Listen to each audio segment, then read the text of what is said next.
안녕하세요. 오늘부터 타오른 고글 협박사의 공무원 국어 스키마 독해에 대한 강의를 시작할 예정입니다. 자, 먼저 이건 시즌 1이고요. 이게 뭐 얼마나 할지는 결정하지 않았습니다. 우선 한 책 한 권 분량의 강의를 할 예정이고, 사정이 허락되면은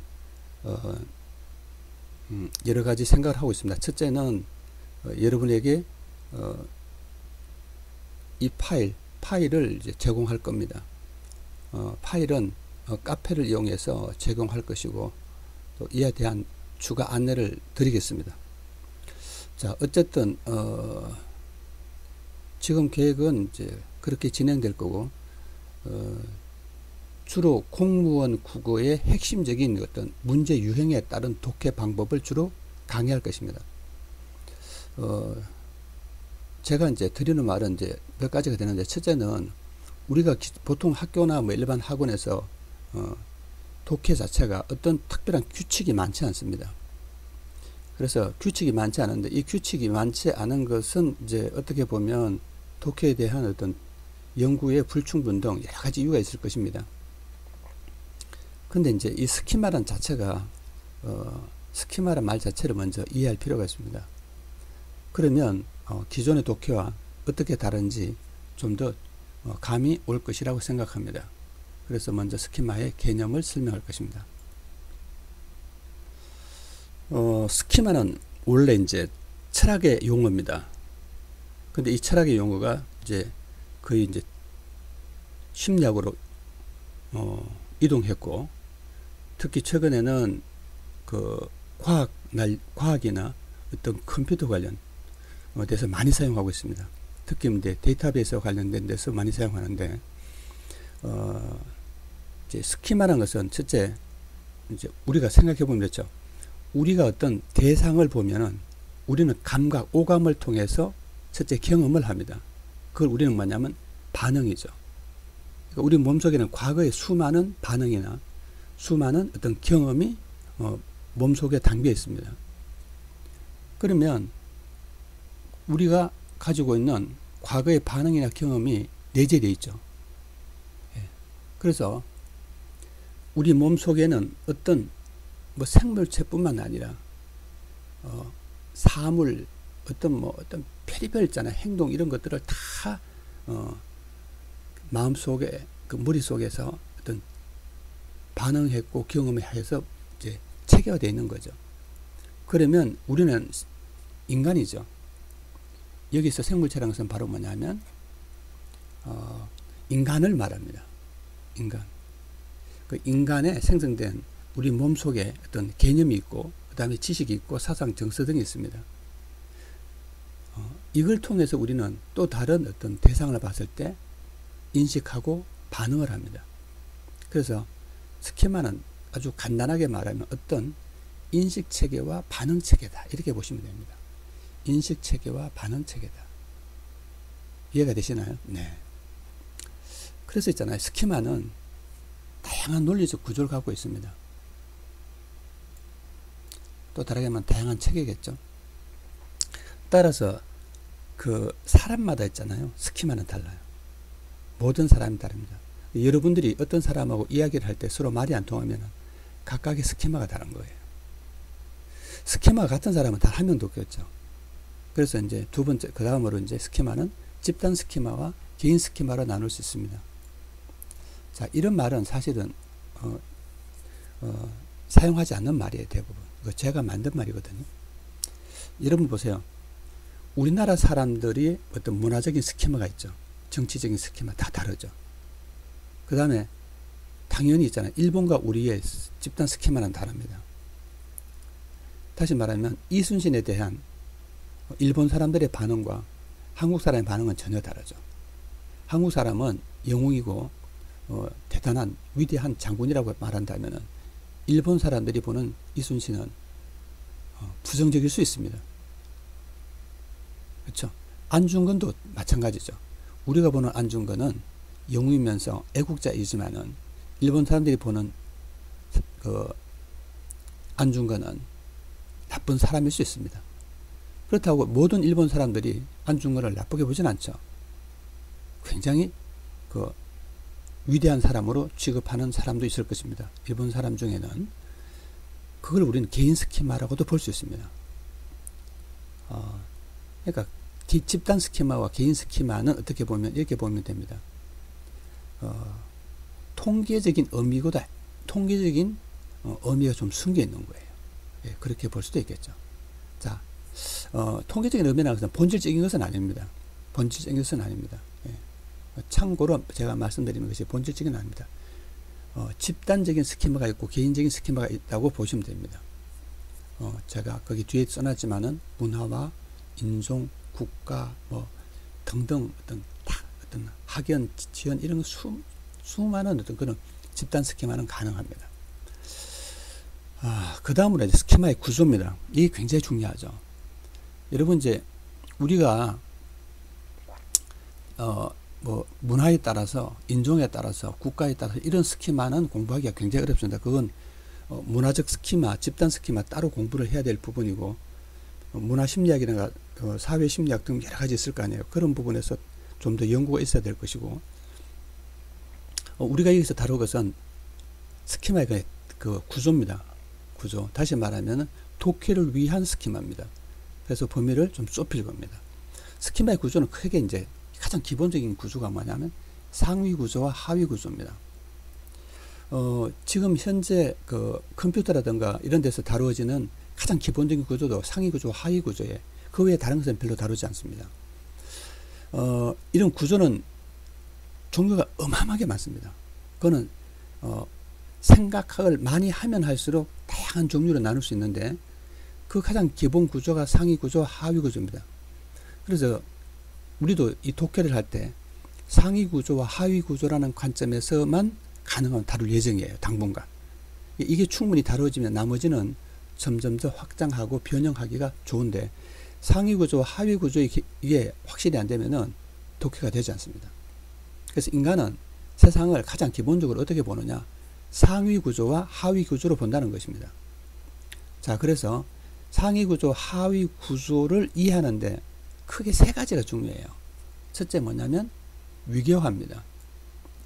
여러분 위계화를 다르게 말하면 상하관계를 다룹니다. 어떤 것이 상위 개념이고 어떤 것이 하위 개념과의 문제입니다. 이 말은 다르게 말하면 범주화라는 말도 통하는데 이런 범주화라는 것은 어떻게 첫째는 뭐냐면 뭘 하나 이렇게 묶는 것이죠. 묶는 것은 상위 구조는 상위 구조끼리 묶고 하위 구조는 하위 구조끼리 묶는 거죠. 또 동시에 뭐냐면 얘는 위에 있고 얘는 아래에 있다. 다시 말하면 얘는 상위 구조에 속하고 얘는 하위 구조에 속하다는 것도 하나의 범주화예요. 그러니까 위계화와 범주화 그 다음에 이런 것은 같이 가는 거죠. 그 다음에 개념화가 있는데 이런 위계화와 범주화를 통해서 하나의 개념이 생기는 거예요. 얘는 어떤 애다라고 생기는 것이죠. 그래서 위계화, 범주화, 개념화는 용어는 다르지만 사실은 내적으로는 긴밀하게 연결되어 있어서 다시 말하면 이제 긴밀하면서 응집화되어 있죠. 그래서 굉장히 어떤 하나의 의미 관계가 있습니다. 그걸 우리는 뭐 여러 가지 뜻으로 표현할 수 있겠죠. 그래서 이 세 가지는 동시에 이루어집니다. 그래서 이 개념을 아는 게 가장 중요하다고 할 수 있겠죠. 여러분은 결국은 스키마 독해를 배운다는 것은 어떤 글이 가지고 있는 위계, 범주, 개념화를 배운다고 생각하셔도 됩니다. 자, 그 다음으로 뭐냐면 스키마는 고정된 것이 아니라 늘 변화합니다. 그러니까 이런 거죠. 어떤 애가 굉장히 맛있는 그 사과를 먹었다고 쳐요. 근데 그 다음에 스키마, 얘가 이렇게 생각하죠. 요렇게 어떻게 한 것은 스키마인데, 자, 예를 들어봐요. 우리가 이제 사과를 처음에 딱 보잖아요. 그러면 보통 어떻게 생각하나요? 약간 둥글다. 이렇게 하는 시각적 스키마가 생기는데, 시각 중에서도 형태에 대한 거죠. 그 다음 형태 중에서도 뭐야? 아, 꼭지가 있네? 뭐 이런 이제 몇 가지 이야기를 하겠죠. 양쪽에 쏙도 같네? 뭐 이런 이야기를 하겠죠. 그 다음에, 아, 얘가 본 게 처음에 있잖아요. 이제 붉은 색깔이면, 아, 사과는 붉은색이네 하고 붉은 색깔을 이야기하게 됩니다. 그럼 보세요. 형태와, 형태, 모양, 그 다음에 두 번째로 색깔. 그 다음에 만져보니까 질감이 매끄러워요. 매끄럽다 이런 생각을 하는 거죠. 그 다음에 먹겠죠. 이제 시각에서 어디로 옮겨갑니까? 미각으로 옮겨가죠. 그러니까 미각은 결국 순수하게 입만으로 냄새를 맡는 것이 아니니까 입과 우리 미각을 그냥 입이라고 하기 전 사실 이제 후각과 연결되죠. 그래서 이제 이런 냄새나 맛과 관련된 개념이 다시 합쳐지는 거죠. 이것을 통해서 하나의 스키마가 형성되는 거죠. 그런데 그 다음에 봤는데 어머니가 사과를 주는데 이 사과랑은 색깔이 전혀 다른 거예요. 파란 색깔인 거예요. 그러면 벌써 충돌이 일어나잖아요. 전에는 빨갛는데 이거 파란색도 있구나. 맛도 먹어보니까 단맛이 아니고 쉬어요. 그러면 맛에 대한 개념도 수정되죠. 그래서 스키마는 이렇게 끊임없이 빨간 사과를 먹었을 때와 파란 사과를 먹었을 때 새로운 경험을 통해서 스키마가 변하는 거죠. 자, 그래서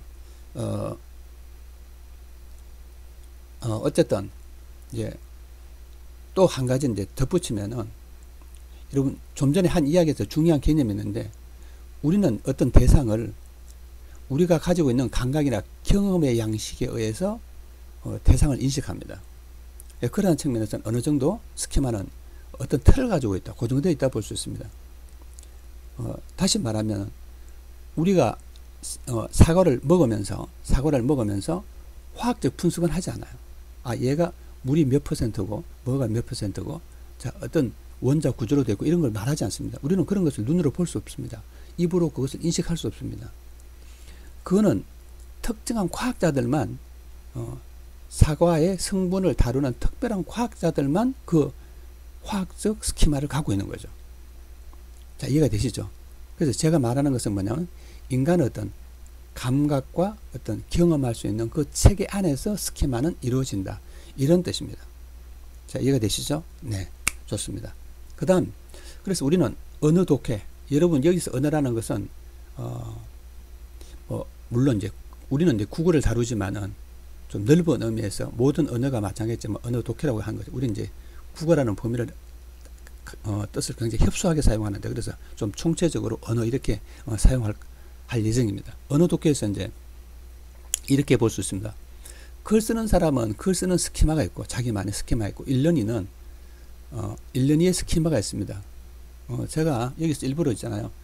일련이는 원래 띄워야 되는데 일부러 붙여버렸어요. 왜냐하면 글쓴이를 묶어서 사용하기 때문에 이제 일련이도 묶어서 사용할 필요가 있다는 생각이 들어서 이렇게 띄어쓰지 않고 하나의 덩어리로 이제 사용할 예정입니다. 글쓴이의 스키마와 일련이의 스키마의 만남이에요. 근데 이제 우리는 가능하면 뭐예요? 글쓴이가 어떤 스키마를 갖고 있는지, 어떤 스키마에서 지식과 정보를 전달하는지를 이해하는 거예요. 근데 글쓴이 입장에서 읽으려고 노력해야 되겠죠. 글은 글을 어떻게 썼든 내 마음대로 읽으면 안 되는 거죠. 그건 너무 주관적 읽기가 되기 때문에 그건 독해가 아니죠. 자기 만족이라고 볼 수 있겠죠. 그래서 이제 기본적으로 이제 이렇게 보면은 이렇게 그 다음 볼까요? 기본적으로 글 쓰는 일련이는 개인의 스키마보다 뭐를 해야 돼요? 집단 스키마를 우선해야 됩니다. 일련이가 글 쓴 사람의 글을 읽는데 무슨 말인지 몰라요. 그러면 글쓴이의 잘못일 수도 있어요. 그래서 글쓴이도 집단 스키마를 이용해야 되고 기본적으로 읽는 사람도 집단 스키마를 이용을 해야 됩니다. 그래야지 의사소통이 되는 것이죠. 이게 언어의 사회성이라고 하는 것이잖아요. 자, 그래서 그 다음 읽어볼게요. 그래서 우리는 이제 이런 집단적 스키마, 다시 이런 것을 이런 식으로 이제 글을 쓰는 것을 이용한 것을 우리는 객관적 독해, 집단적, 사회적 독해, 혹은 공적 독해 이렇게 말할 수 있습니다. 그렇지만 이제 우리가 이제 이게 여러분 가장 기본적입니다.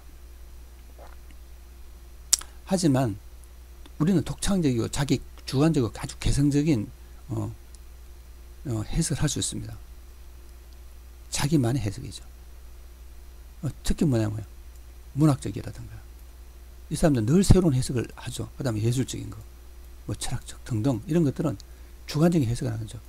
이게 주관적 해석을 했을 때 이게 이제 인정을 받으면 공식적, 객관적, 집단적 해석으로 인정해 주기 시작하는 거죠. 이해가 되시죠? 예. 그래서 그런 것을 이제 주관적, 객관적, 개체적, 개인적, 사적 독해라고 할 수 있습니다. 자, 여러분, 이렇게 해도 이제 이해가 잘 안 되는 경우가 있을 수 있으니까 도움을 주기 위해서 한 예를 들어 볼게요. 여러분, 이제 한 단어를 가지고 이야기하는 게 쉽습니다. 아버지 하는 순간, 아버지란 단어 하나를 통해서 아버지는 이해할 수 없습니다. 아버지란 말은 다르게 말하면 어머니란 단어를 통해서 아버지를 이해할 수 있습니다. 왜냐하면 아버지와 어머니는 대립적이기 때문에 그렇습니다. 한 예를 들면 뭐예요? 아버지 하는 순간 우리는 머리가 짧거나, 그쵸? 그 다음에 어머니와 달리 가슴이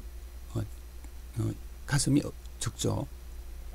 그 다음에 성기도 다르죠. 뭐 이런 식의 어떤 기본적인 생체적 인식이 있습니다.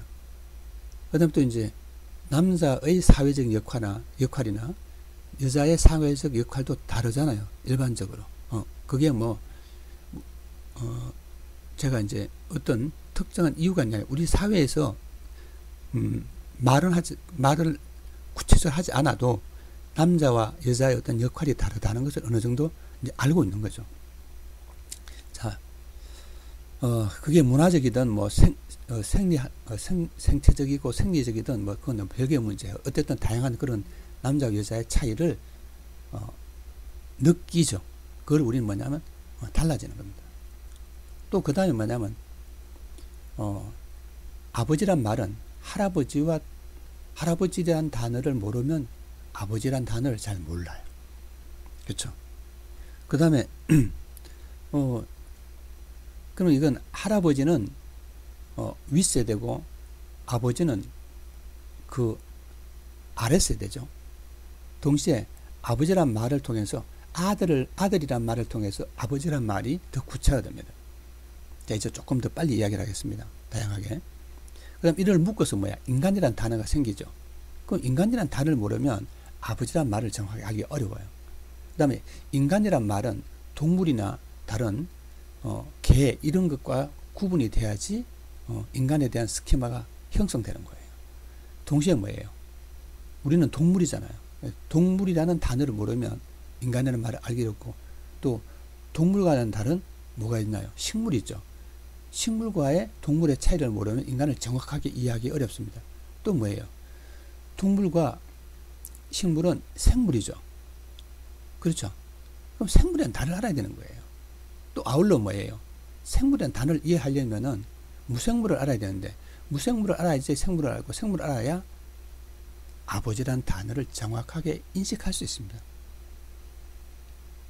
자, 여러분, 뭐 간단한 예를 들었는데 이걸 한마디로 말하면 스키마에 도움이 되죠.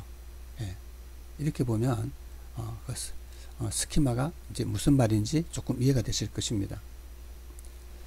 자, 이제 이 다음 강의부터 이제 본격적인 스키마 독해를 할 것입니다. 그런데 우리가 다시 말하면 스키마를 참 단어가 굉장히 애매해요.